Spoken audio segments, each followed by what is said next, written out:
নমস্কার বন্ধুরা, কাকলির রান্নাঘর উইথ ভিলেজ ফুডে সবাইকে স্বাগত জানিয়ে আজকে আমি সকলের জন্য খুবই প্রয়োজনীয় একটি উপকারী রেসিপি আপনাদের সাথে শেয়ার করব। আর সেটা হলো সজনে পাতার রেসিপি। আর এই সজনে গাছটাকে কিন্তু আমরা বিভিন্নজন বিভিন্ন নামে চিনি, যেমন সজনে, সজিনা, সাজনা, অনেকেই অনেক রকম নামে কিন্তু ডাকে। আর ঠিক তেমনই এই সজনে গাছটা এমনই একটা গাছ যার পাতা, ফুল এবং ফল হিসাবে ডাঁটা, এমনকি এই সজনে গাছের ছাল কিংবা মূল আমরা কিন্তু বিভিন্নজন বিভিন্ন রকমভাবে খেয়ে থাকি।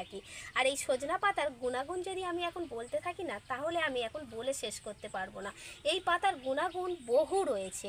আর এই পাতার মধ্যে থাকে প্রচুর পরিমাণে প্রোটিন, এমনকি ভিটামিন এ এবং ভিটামিন সি, আর আয়রন তো বহু থাকে।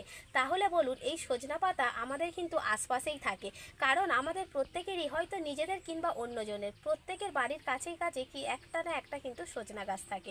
আর যাদের বাড়ির কাছে সজনা গাছ থাকে না, তারাও কিন্তু বাজার থেকে কিনে নিতে পারেন। আর এই সজনা পাতা দিয়ে কিন্তু অনেক ধরনের রেসিপি বানিয়ে নেওয়া যায়। আজকে কিন্তু আমি সবচেয়ে সহজ আর সবচেয়ে সেরা স্বাদের রেসিপিটাই আপনাদের সাথে শেয়ার করব। আপনারা প্লিজ আজকের রেসিপিটা প্রথম থেকে শেষ পর্যন্ত দেখতে থাকুন। আশা করছি আজকের রেসিপিটা দেখতে আপনাদের খুবই ভালো লাগবে। আর যে সকল বন্ধুরা এখনো পর্যন্ত নতুন, তারা যদি ইউটিউব থেকে দেখেন তাহলে চ্যানেলটিকে সাবস্ক্রাইব, এবং ফেসবুক পেজ থেকে দেখলে পেজটাকে ফলো করে আমার পাশে থাকবেন। তাহলে চলুন আজকের রেসিপিটা শুরু করে ফেলি। আজকে সজনা পাতা দিয়ে রেসিপি বানানোর জন্য আমি ঠিক কতটা পরিমাণে সজনা পাতা নিয়ে চলে এসেছি দেখুন, পুরো বড় বড় ডাল ভেঙে নিয়ে চলে এসেছি। আর কি বলুন তো, এই সজনা পাতাগুলো কিন্তু বর্ষাকালে এত সুন্দর পাওয়া যায়, প্রত্যেক গাছে গাছে মানে মগমগ করছে পাতাগুলো, দেখলেই যেন পেরে নিতে ইচ্ছা করে। আর আজকের একটু বেশি পরিমাণে নিয়েছি, তার কারণ হলো আজকের কিন্তু আমি একটা না একসাথে দুটো রেসিপি আপনাদের সাথে শেয়ার করব। আপনারা কিন্তু অবশ্যই করে দেখতে থাকুন। পাতাগুলোকে আমি কি করব, এই যে রয়েছে না, এই যে শিরার সাথে এখান থেকে এইভাবে ছড়ে নেব।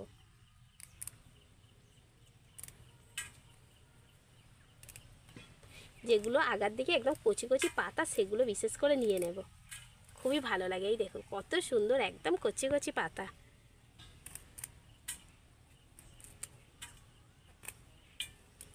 এখন আবার দেখছি অনলাইনে কিন্তু এই সজনা পাতার শুকনো পাতাগুলোও কিন্তু বিক্রি হচ্ছে প্যাকেট করে। আবার দেখছি এই সজনা পাতার গুঁড়ো মানে পাউডারটাও বিক্রি হচ্ছে, আবার ট্যাবলেট বানিয়েও বিক্রি করছে। মানে বুঝতে পারছেন, সবাই যাতে ব্যবহার করতে পারে সেই রকম ব্যবস্থাও কিন্তু রয়েছে।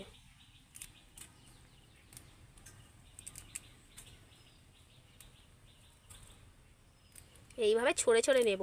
আর প্রথমে কিন্তু দেখে নিতে হবে একটু উল্টো সাইডটা এইভাবে উল্টিয়ে নিতে, যেন কোনো রকম মাকড়সার জাল, পোকামাকড় না লেগে থাকে। সেগুলোকে কিন্তু বাদ দিয়ে দিতে হবে। এইভাবে উল্টিয়ে নিলেই হবে।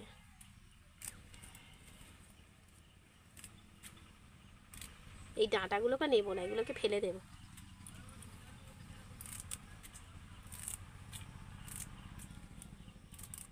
পাতাগুলোকে আমি কিন্তু খুব সুন্দর করে ছাড়িয়ে নিয়েছি। এবার পাতাগুলোকে আমি খুব ভালো করে জল দিয়ে ধুয়ে নেব। আমি প্রথম যে রেসিপিটা বানাবো তার জন্য সজনা পাতাগুলোকে কিন্তু সেদ্ধ করে নিতে হবে। আর কড়াইতে আমি খুব অল্প একটু জল দিয়ে দিয়েছি, তার কারণ হলো গরম কড়াইতে এই পাতাগুলো দিলে যাতে তলায় না লেগে যায়, তার জন্য জাস্ট অল্প একটু জল দিয়েছি। বেশি জল দেওয়ার কিন্তু দরকার নেই, কারণ এই পাতাগুলো সেদ্ধ করার পর কিন্তু জলটাকে আমি ফেলবো না, ওই জলেই কিন্তু পাতাগুলো সেদ্ধ হয়ে যাবে। এবার আমি চাপা দিয়ে পাতাগুলোকে ভালো করে সেদ্ধ করে নেব। পাতাটা কিন্তু খুব ভালোভাবে সেদ্ধ হয়ে গেছে। আর দেখুন পাতার তলাইতে কিন্তু মানে কড়াইতে দেখুন একটুও কিন্তু জল নেই, পুরো জলটা শুকিয়ে গেছে আর খুব সুন্দর সেদ্ধ হয়ে গেছে।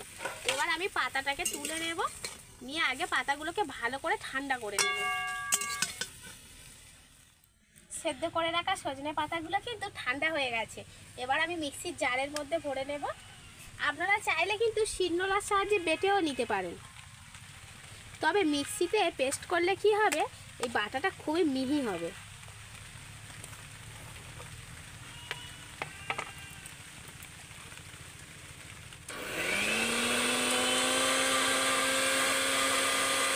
কড়াইটা কিন্তু আমি পরিষ্কার করে ধুয়ে নিয়েছি, আর কড়াইটা উনান জ্বালে বসিয়ে দিয়েছি। এবার আমি কড়াইতে দিয়ে দেবো সরষের তেল।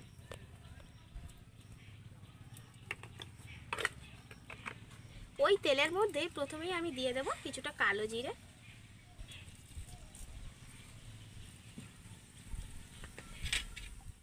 এবার আমি ওই তেলের মধ্যেই দিয়ে দেব পেঁয়াজ কুচি,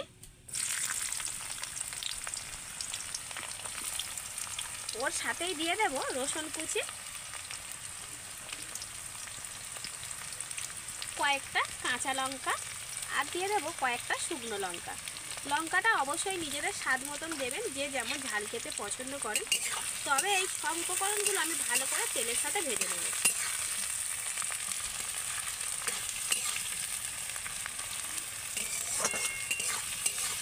পেঁয়াজ, রসুন ও লঙ্কাগুলো কিন্তু মোটামুটি ভাজা হয়ে গেছে।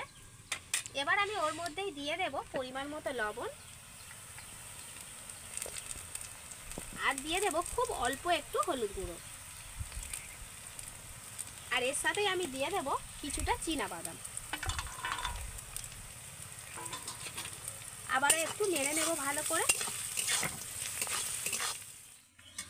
আপনারা হয়তো এর আগে সজনা পাতা দিয়ে ভর্তা বানিয়ে খেয়েছেন, তবে আমি আজকে যে যে উপকরণ দিয়ে ভর্তাটা বানাচ্ছি আর যে পদ্ধতিতে বানাচ্ছি, আপনারা যদি একই পদ্ধতি ফলো করেন না, তাহলে দেখবেন ভর্তার স্বাদটা কত সুন্দর হয়। এবার আমি যে সজনা পাতাটা বেটে রেখেছিলাম, সেই বাটা সজনা পাতাটা দিয়ে দেব। মানে সজনা পাতার পেস্টটা এই ভাজা মশলার মধ্যে দিয়ে দিতে হবে। এবার আমি ভালো করে কিন্তু এর সাথে এইভাবে নেড়ে চেড়ে মিশিয়ে নেব।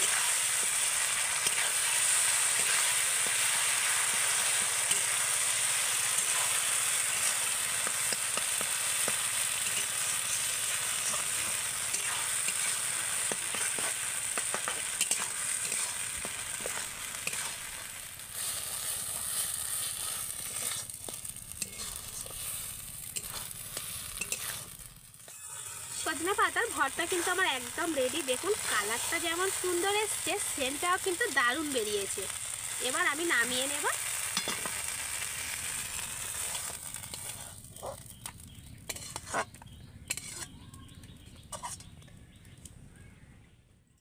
পরের রেসিপিটার জন্য এখানে আমি কিছুটা পাতা ধুয়ে নিয়েছি। এবার এই পাতার মধ্যেই আমি দিয়ে দেব পেঁয়াজ কুচি, রসুন কুচি, আর কাঁচা লঙ্কা কুচি। আপনারা চাইলে কিন্তু গুঁড়ো লঙ্কা দিতে পারেন, তবে নিজেদের স্বাদ বুঝেই কিন্তু ঝালটা দেবেন, যে যেমন লঙ্কা খেতে পছন্দ করেন। এবার আমি এখানে দিয়ে দেব লবণ, পরিমাণ মতো দিতে হবে। দিয়ে দেব একটু হলুদ গুঁড়ো, হাফ চামচের মতো, আর দিয়ে দেব এই চা চামচের 2 চামচ চালের গুঁড়ো। 2 চামচ চালের গুঁড়োর জন্য এখানে আমি 4 চামচ বেসন দিয়ে দেব।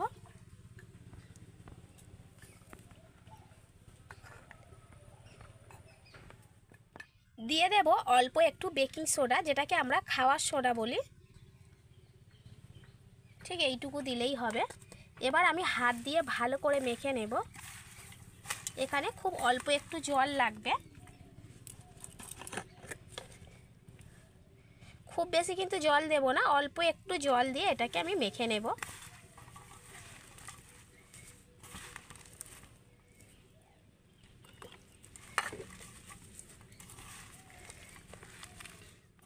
এবার আমি সজনে পাতার বড়াগুলোকে ভেজে নেব। তেল গরম করে নিয়েছি। এবার এরকম হাতের সাহায্যে ছোট ছোট গোল করে নেব, নিয়ে এইভাবে একটু চ্যাপটা দিয়ে চেপটে দেব।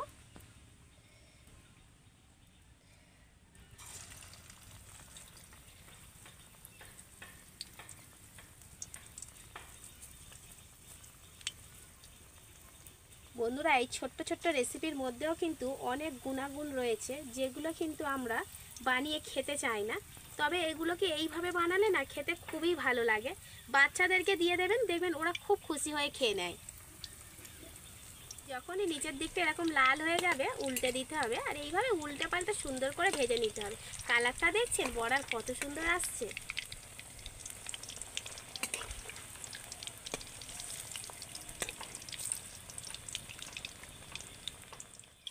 বড়াগুলোকে আমি একদম মুচমুচে করে ভেজে নিয়েছি। দেখুন শুধু কত সুন্দর লাগছে।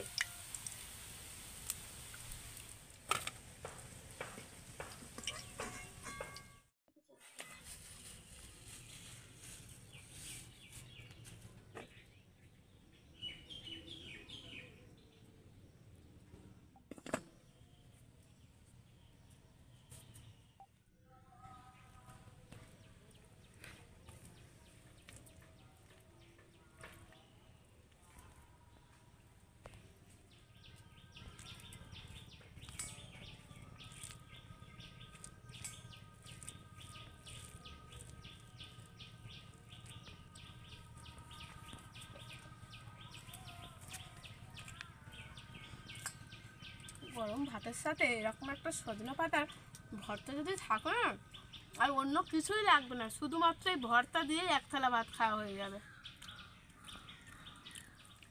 ঘরে থাকা কয়েকটা উপকরণ দিয়ে খুব চটজলদি কিন্তু এই রেসিপিগুলো বানিয়ে নেওয়া যায়, আর খেতে কিন্তু দারুণ লাগে। আর সঙ্গে তো রয়েছে আবার সজনে পাতার বড়া, একদম মুচমুচে। আজকে দুপুরের খাওয়াটা বেশ জমে গেল। আপনারা কিন্তু অবশ্যই করে সজনে পাতার এই রেসিপিগুলো ট্রাই করে দেখবেন, বাড়ির সবাই দেখবেন খুশি হয়ে যাবে।